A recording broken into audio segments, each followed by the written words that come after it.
जय गणेश। अत्यंत गंभीर गोष्ट आहे।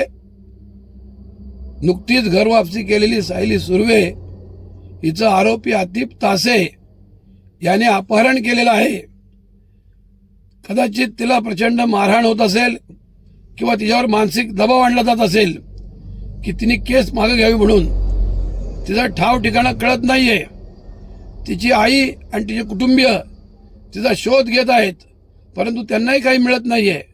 सायली सुर्वे जिवंत आणि सुरक्षित सापडणं हे महाराष्ट्र पोलिसांचं सध्याच्या वेळेचं आद्य कर्तव्य आहे। सायली सुर्वे यांनी घरवापसी केलेली आहे, हिंदू धर्म स्वीकारलेला आहे आणि अशा युवतीवर अन्याय होणं हे हिंदुत्ववादी सरकारच्या काळात होणं योग्य होणार नाही। कृपया पोलिसांना आमचं विनम्र आवाहन आहे की त्यांनी सायली सुर्वे यांना शोधून काढावं आणि आतिफ तासे याला ताबडतोब अटक करावी।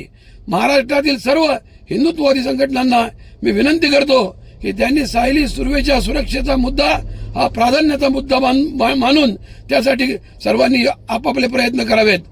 जय श्रीराम।